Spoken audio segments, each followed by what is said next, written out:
So this is a project that generates JSON schema from the Kedge structs.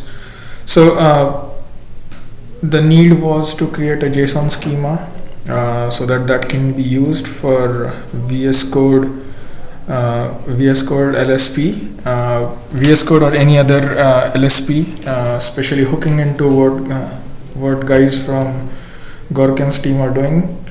So yeah, but the problem with Kedge is since it's not a web server tool, it's not a web server, it's a command line tool. So we had to generate OpenAPI first out of structs that are defined for Kedge. So right now this tool basically it reads the structs defined in spec.go in Kedge, where everything is defined, and generates OpenAPI definitions, and it also needs Kubernetes OpenAPI definition. Basically it injects what Kedge has defined because Kedge is anyway augmenting what Kubernetes artifacts are, and once it creates a superset of what Kubernetes has, a Swagger API of superset Swagger API of Kubernetes, we then use a tool called OpenAPI to JSON schema to generate JSON schema out of our OpenAPI definition. And finally I'll show you how we can use the JSON schema tool and the JSON schema for Kedge together to validate any application that is defined for Kedge. So we have with this example.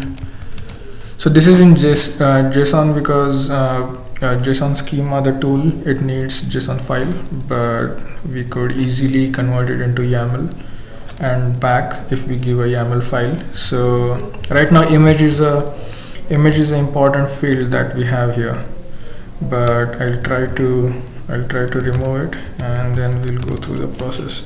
So before doing anything else, I'll need to download this Swagger schema from Kubernetes. So it is downloaded. We can see swagger.json. So this is downloaded from master of Kubernetes. We can version on to some Kubernetes release if we want to, but right now it's downloaded from master just for the sake of this demo. Once we have swagger.json, let me show you the spec.go file, which comes from the code in Kedge. So there are structs defined in here, various structs which are embedded, various structs which come from Kubernetes itself. Like this is a root struct, this app, which is called as app. Now there are various conventions here. Every Kedge struct that is used has this tag or this comment called Kedge spec, and then a FQDN that is defined, which is io.kedge.appspec, and then every field has various comments, like along with its description. There is also metadata, like let's say this plus optional. This is inspired by the way Kubernetes defines its structs. It has the fields that are optional are tagged with the comment plus optional, and down here you can see this config map. It's referred from another struct that is defined in the same file. So the reference is io.kedge.config map. Since it's optional, it's tagged as optional. Down here there is here we have embedded deployment spec as it is from what Kubernetes uses.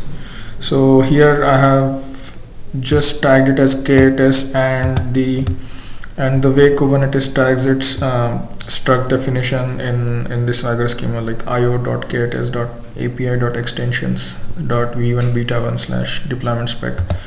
So similarly, in multiple places, whatever we have embedded from Kubernetes, we have defined tags accordingly. So this helps in generating the OpenAPI out of this file. So that's spec.go.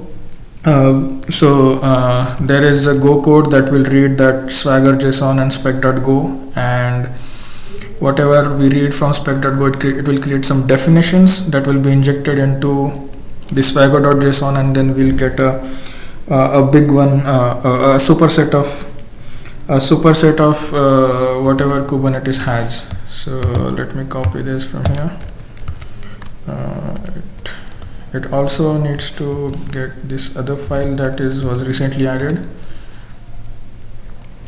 So this is stored in output.json. So output.json is similar to swagger.json, but it has Kedge fields embedded in it. Like if I like Kedge, io.kedge app spec is here, and multiple other things. That is done.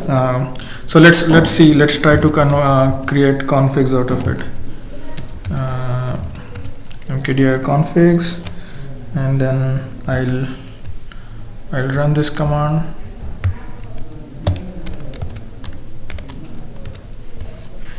So I'm feeding it output.json, storing all the configs in configs directory, and with the flag standalone, it creates a JSON schema for everything that is referred in it. So this way I can use that one single file with the JSON schema tool. Now if we look at configs directory and appspec.json, here JSON schema is created for Kedge. This single file is enough for validating Kedge spec. Now and the tool that was used is called OpenAPI to JSON schema. It's a Python tool that can be used to generate JSON schema out of any OpenAPI definition. So yeah, let's try validating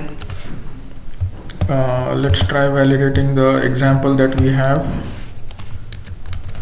with the generated schema. So here I'm using the JSON schema.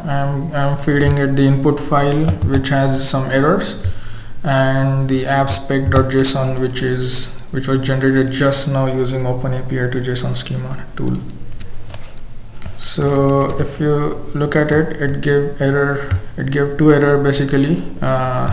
The important error is this image is a required property. So it's saying that image wasn't given, because if you remember earlier, we removed image and tried to feed it here.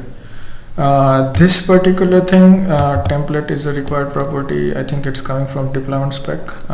Since this was automated, this is a new error, but yeah, I'm working on to fix it.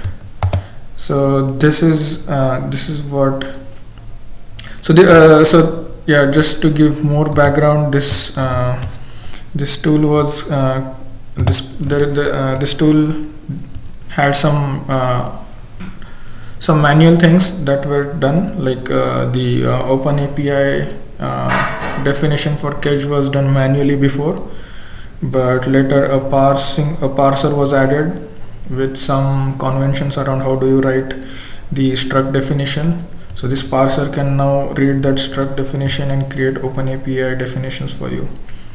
So yeah, that's the demo. Thank you.